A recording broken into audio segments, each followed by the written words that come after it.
Crossroads.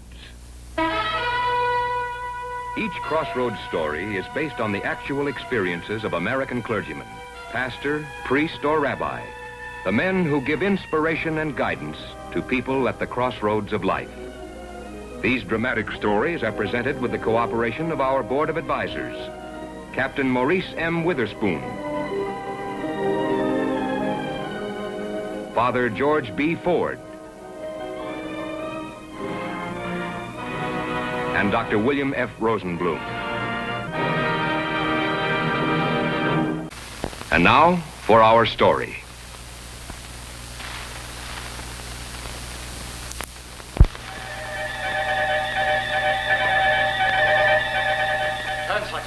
Quiet in the studio, everyone. 5, 4, 3, 2, 1. Dave, we're on the air. Good evening, listeners. This is your newscaster, Dave Selden, reporting. Tonight, an editorial. Our town. We should all be mighty proud to know that this week we hit the national headlines. 3 top magazines featured the name of our town, only they called it the City of Corruption, the Modern Babylon, Crime Paradise. And they're right. Our Chamber of Commerce tells the world that we boast of 32,000 souls, finest parks and playgrounds, last word in modern schools, churches of all denominations. But that's only a half-truth. It's a storybook picture, and it's a phony. Go down the street, sniff a little, turn the corner, and hold your nose for the garbage. Lift off almost any roof, and you'll find the sordid truth. Filth and corruption, moral and political. Gambling, numbers, narcotics. Name it, you can find it. This is our town. 32,000 souls and the highest crime rate in the state. When will the people have had their belly full? You think I'm exaggerating? Well, take a walk. Take a walk tonight. 4 a.m. if you like. The joints never close. Try any one of a dozen dives. Try the Golden Shoe over at Fulton and Maine. The Golden Shoe. Try that on for size. The point is 9. The point is 9. Coming out, the man roll. A 5 and a 3. The point is still 9. Next roll coming. Next roll coming out. And the man made his point for the ball. And the man rolled. Yeah. A fever and a break. And the point is still 9. Look, my husband, the big shot. Baby's out there freezing in a broken down car while he gambles our money away. Here's the picture I was telling you about. Good kid. And the man made his point for the 4th straight pass. 5 passes. $80 rolling, but let me ask him for one thing for the baby, and look what he gives me. And he's coming out. And the point. He give it to me for our anniversary. All right, he's rolling. Here we go. And he's throwing it. Hold it. Back again. I'll be right back. Next roll is coming up. All right. And he rolls a 9. 9's the point. All right, get your bets down before the next roll. How's about my $20, George? Would you go on home and take that kid with you? Get your bets down before the next roll. Get your bets down before the next roll. George, Huh? $20 of that is mine, you promised. You get lost, hit the road before you change my luck. All right, Come on. get your bets down. Who's playing the field? Right here. Yeah. And natural. I'm going to get out of here. No, she shot him. Well, I'm going out of here. All right, everybody. Take it easy out.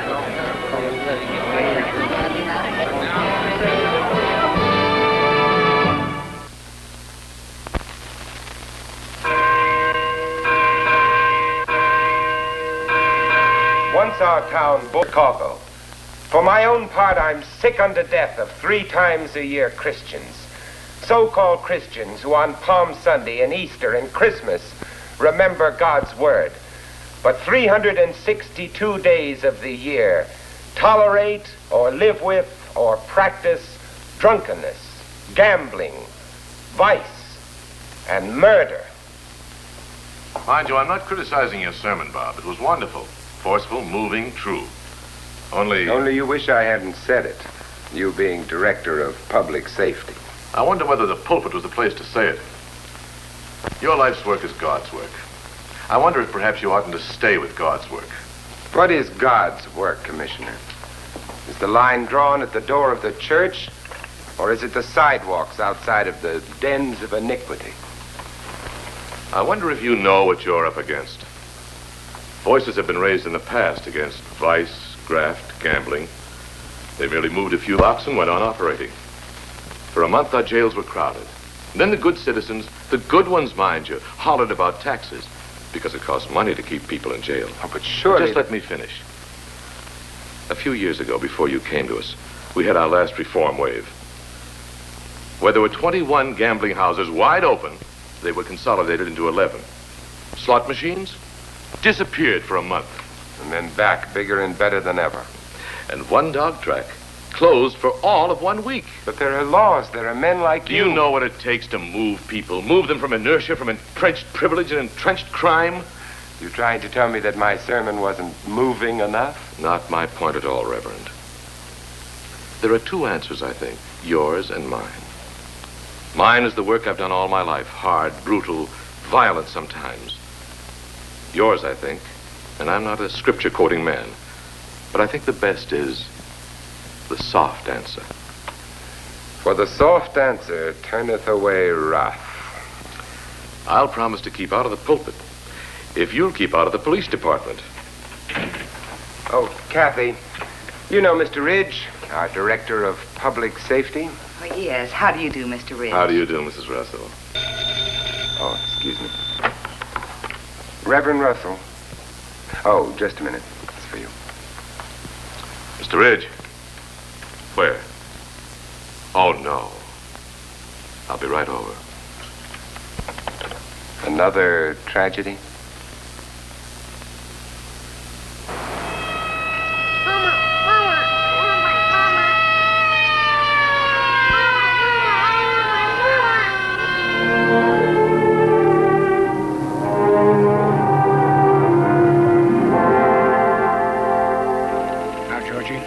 I want you to tell me in your own words about Herbie finding your mother lying in the street and about the men running away. My mother said she was going to the store, and could she have some money? So I gave her my pay, except for $2. So all she had was about $9. Well, when she didn't come back in an hour, I knew something was wrong. Who actually told you, George? My kid brother, Herbie. He found her where she'd been hit, where she was laying. When Herbie came in carrying it in his hand, I knew she was dead. Carrying what, George?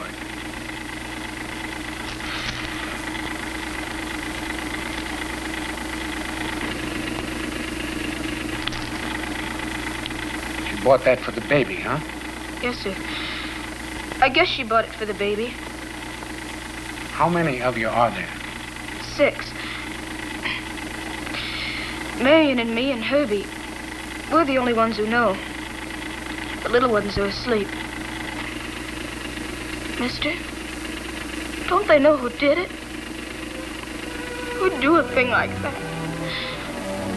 What kind of a guy would kill my mom with a blackjack for $9? What are we gonna do? My name is Reverend Robert Russell, Mr. Selden. Yes, Reverend. Would you care to tell me your answer to the boy's question? Yes, I'd like to, with illustrations. What are you doing tonight?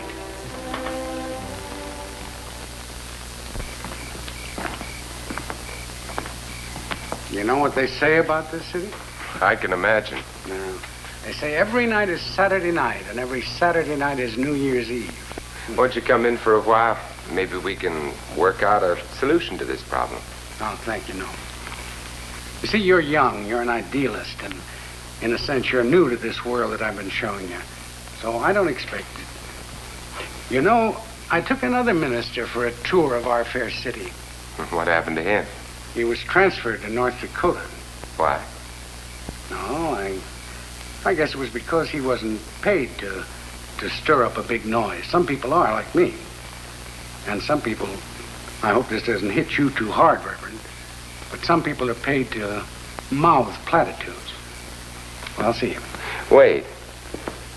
You're a man of the world. One voice raised against evil, mine or anybody else's. Is that good? Yes. Well, what if a dozen voices were raised? A score of voices, hundreds of voices, speaking the same truth at the same time in the house of God. I don't know. But that other minister, the one who ended up in North Dakota, he left here by request. Good night.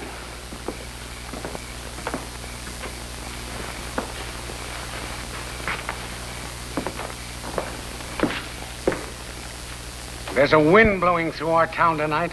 Perhaps not yet a searching wind, but a clean, cool wind. And it's sweeping through the streets and the front yards, and it's stirring up the rubbish in the back alleys. And it comes from church and synagogue. The rabbi's text is Isaiah. Justice is turned back, and righteousness stands afar off. For truth has fallen in the public squares, and righteousness cannot enter. In our town, once the city of churches, for the first time, simultaneous sermons are being spoken by 11 men in black. And they're saying, as with one voice, that those in public office who dishonor their oaths, dishonor their city. And they're telling their congregations that what these corrupt politicians fear most is what they're witnessing today, this Sunday, an aroused public. We must go to the roots, and that, my friends, is vested interest. There are those who grow fat and sleek off evil. For the shutters do not hide shame. They cover investment. And the slot machines are a source not only of corruption, but of profit.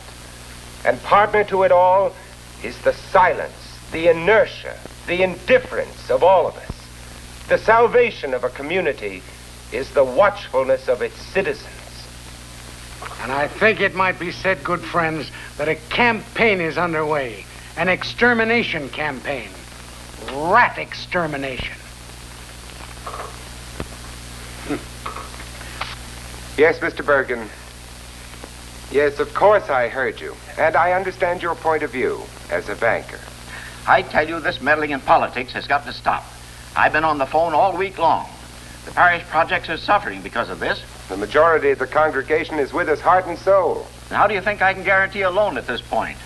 Let's have no sermons about the marketplace and money changers. There's enough trouble in the world without your picking on your own city. Mr. Bergen, as long as I am pastor here, I'll choose my own sermons. If the shoe pinches, I'd suggest trying a new pair. You're being paid to dispense religion, not reform. Is that clearly understood, Mr. Russell? What's the alternative, sir? A transfer to North Dakota?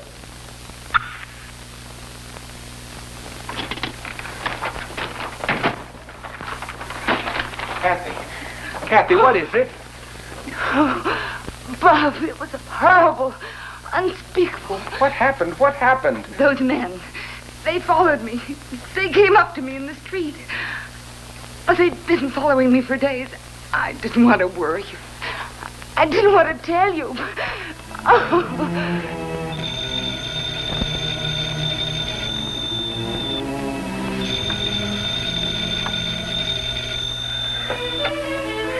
Hello? Who is it? If you Bible busters know what's good for you and your families, you'll lay off while you still can. Who is this? I can't. Different voice, same thing. Who is this calling? Or are you afraid to tell me your name? You're the one who better be afraid. Ask Selden. You're next. Selden. Ask Selden, he said. I wonder if anything could have happened to Dave Selden. I tell you, they ran this car right off the road, officer. I saw the whole thing. We were coming in the opposite direction, and just as we rounded the curve, a big black car deliberately forced this car over the embankment. They nearly ran us down trying to get away. I wish you wouldn't go out, Bob. It's almost 4 o'clock. But I've got to find out about Selden. They just brought him into the hospital. That man on the phone, he said you were next. Don't you worry. They've done their good deed for the day. I'll be back for breakfast.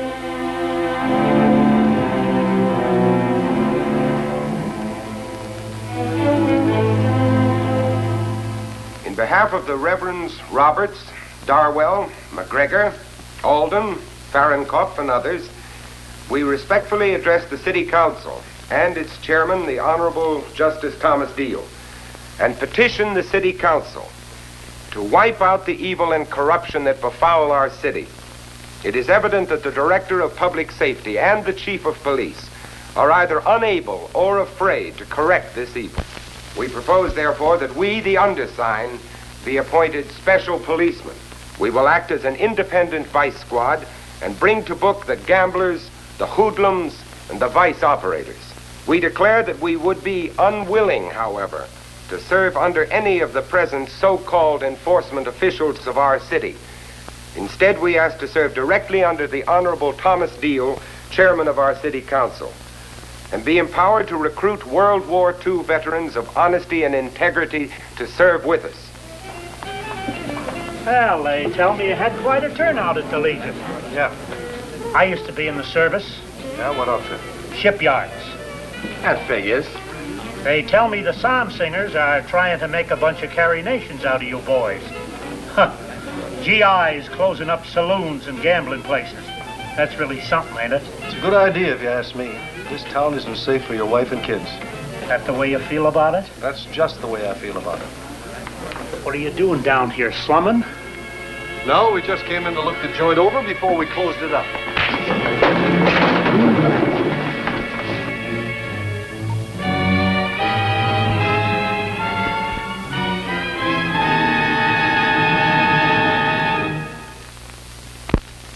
Today, the new grand jury is attempting to learn the real owners of properties used for unlawful enterprises.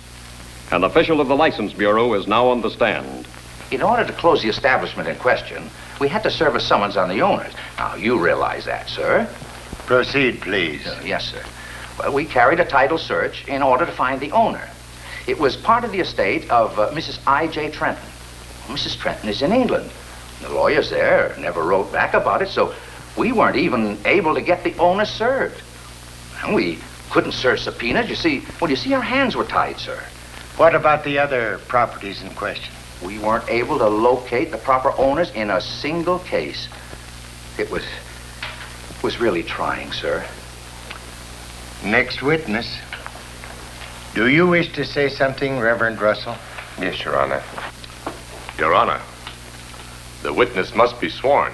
Mr. Ridge, I have already sworn my life to the truth, and what I have to say takes only 2 words.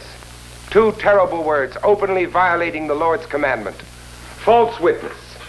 Orderly procedure, Your Honor.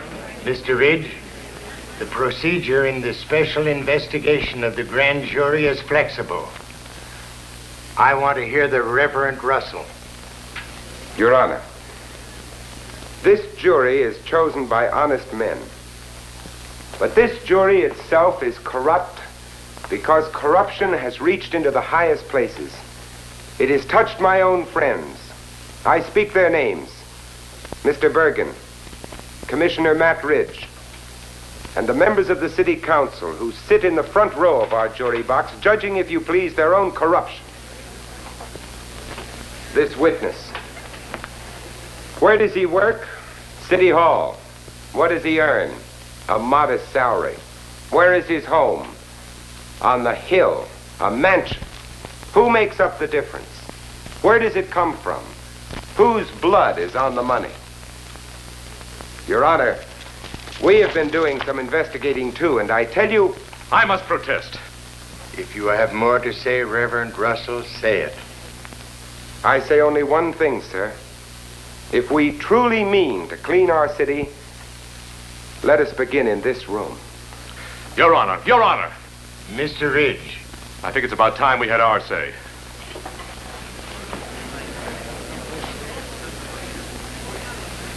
Let us ask Reverend Russell and the other ministers where their funds come from. If there is one among them who can say his church has not accepted money, not merely from men like myself, whom they now accuse of corruption, but from the proprietor of the Golden Shoe and the owner of the big casino down at the waterfront. If there is one of them who can prove to me that his Sunday collection plate has not held some percentage of gambling winnings and track profits, then I'll resign. But I would also like to ask Reverend Russell if he would like to continue his courtroom sermon on my text. Let him who is without sin in this room cast the first stone. You are right, Mr. Ridge. I am corrupted too. It has touched us all. If a tree feed from a cesspool, the fruit must be foul. I can only say with St. Matthew, either make the tree good and the fruit good, or cut it down where it stands. This man speaks for me, and I believe he speaks for most of us in this room.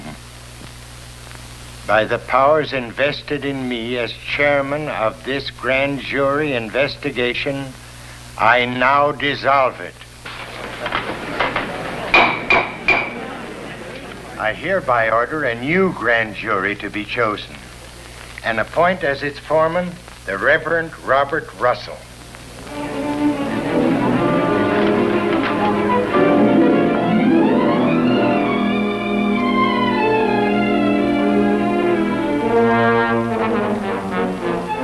"11 men in black went into action.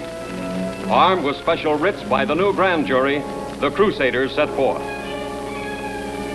One of their first stops was the Golden Shoe, where they slapped a subpoena on the proprietor and went to work on the gambling equipment. The Golden Shoe won't be open for business for a long, long time. Bookie joints had a tough day, and for once, the customers broke even. In the city hall, an official of the License Bureau violated a long-established custom. He told the truth and named the real owners of the dens of vice.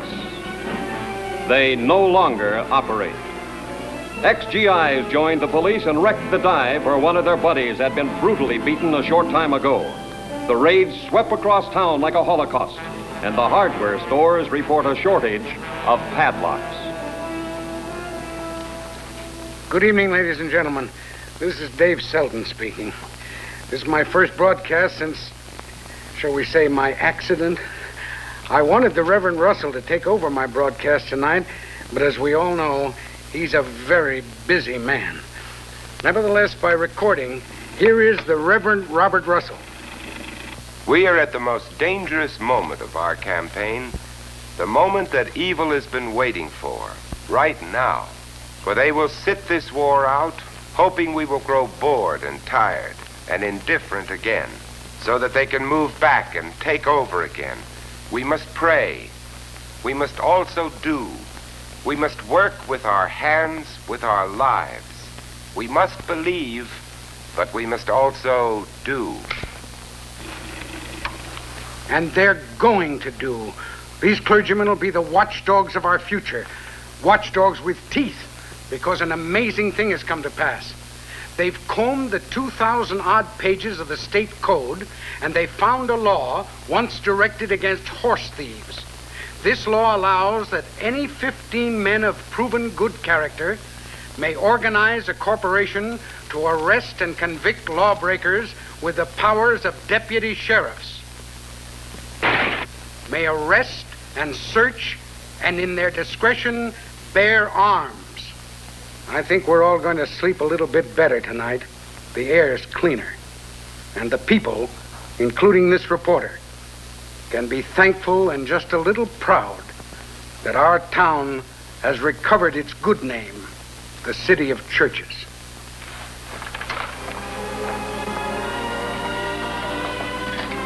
Bear arms. You, Bob. Well, why not? My great-grandfather, the Reverend Phineas Russell of San Francisco, fought with the vigilantes. However, let us pray God that I may never have to use it. You know, it's a lovely evening. It's been so long since we just went for a walk. Get your hat and coat, darling. We're going for a walk without fear.